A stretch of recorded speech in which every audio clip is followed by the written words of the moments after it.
Welcome everyone to the Dr. Todd Talks Tune Show. I'm your host, Dr. Todd Samra, and today our topic is Johann Sebastian Bach and number symbolism in the works of Johann Sebastian Bach. So, where do we start with this one? Well, this one actually relates to some scholarship done by a woman by the name of Ruth Tatlow.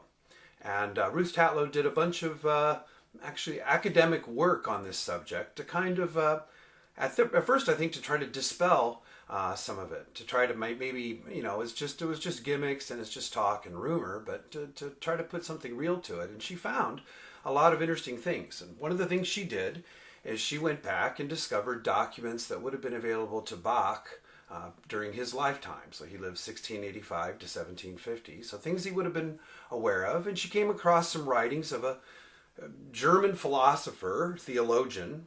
Those words are kind of the same, right? German philosopher theologian named Friedrich Smend. And Smend had put together a system called a Gematria. And a Gematria is essentially a number alphabet. So the German alphabet and the English alphabet are very similar to one another, so a lot of this works pretty well just by sticking with English letters. But to bring it back to Bach, Bach used a gematria to figure out his name and to come up with a number. And so if you take B plus A plus C plus H, that adds up to 2 plus 1 plus 3 plus 8, which equals 14. So this is episode 14, and so there's a connection with that.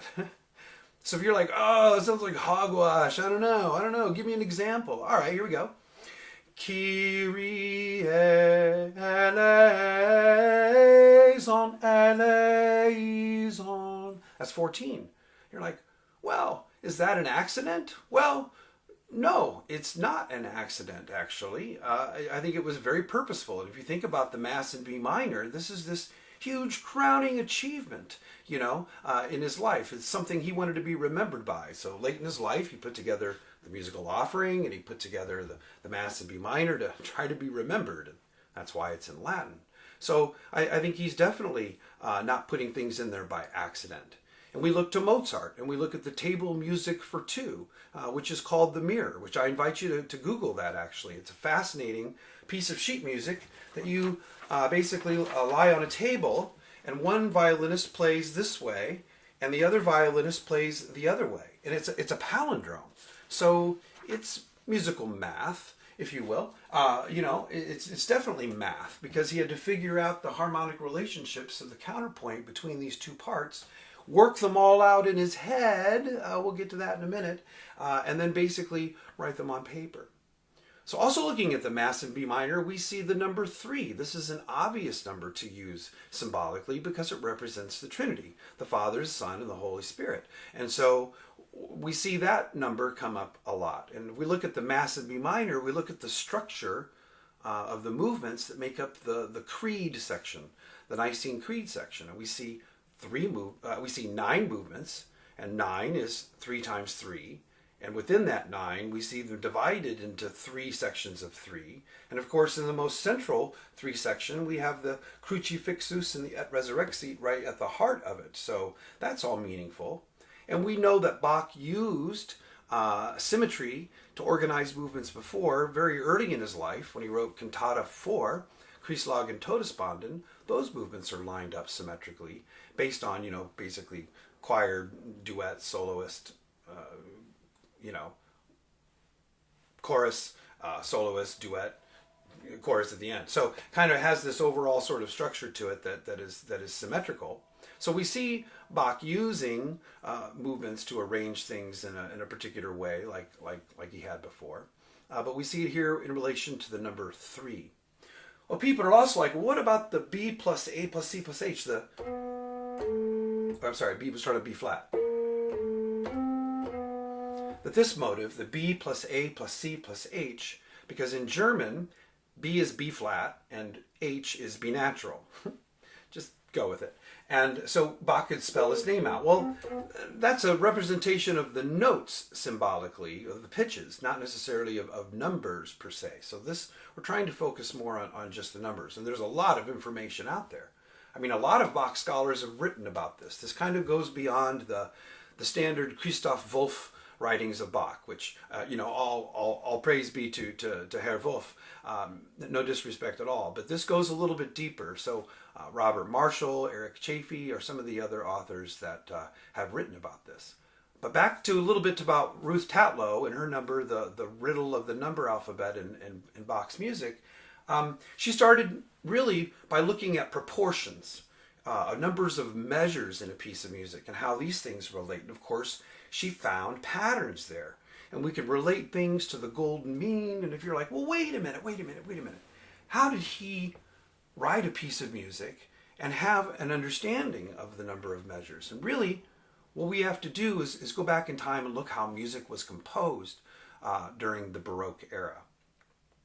First of all, one common trait among Baroque music is that it was essentially worked from the outside in. You take the melody voice and the bass voice and kind of write those first and then calculate out the inner voices. And that's a pretty common characteristic of all Baroque music, from Monteverdi through to Bach and even into some of Bach's children. So that's a common way of working it. But one thing a lot of people don't know, like take Bach for example, he received a paper ration each month. He'd get a stack of paper, blank paper, completely blank paper, different shapes and sizes and thicknesses and things. And what he would do is he would decide what he was going to use that paper for in terms of manuscripts and writing parts for players and things like that. And what he had to do is he had to first put in all of the staves. He didn't get the music, he didn't have the lines drawn on it already. He had to draw all the lines. So that's the first thing he did. The second thing he did is he went through and put in all the measure lines. And so Bach knew, before he ever wrote down one note of music, exactly how many measures were going to be in that piece of music. And what this really speaks to is fully forming compositions within your mind, which is not terribly common among composers today. I mean, it's not really the tradition today. I mean, Mahler wasn't really working that way. So why should we? But if we go back to the 18th century and before, composers essentially worked out a lot of the details in their mind, maybe sat down and actually clicked out, went like 1, 2, 3, 4, 2, 2, 3, 4, 3, and they're going to maybe to figure out. That's what I might do, to go through and figure out exactly how many measures there were. So when they started writing in the notes, everything kind of had their place already. It was just a question of getting it from the brain to the page, which is why Mozart, for example, was so fast at that. He was the fastest from going from the mind to the page. But Bach still worked the exact same way. He's formulating ideas in his mind. He knows what he wants to do. He can play them. He can think about them. He can count them out. But then when it really counts is when you get that paper. Paper is expensive before 1750. And so you really have to use those resources very, very wisely. So he was very careful. And so if we look at his process and we look at how he put the music together, we can clearly see then, relationships in terms of proportion.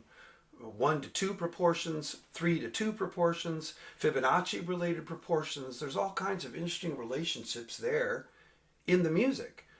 And if you really want to look at that, that's exactly what you have to do.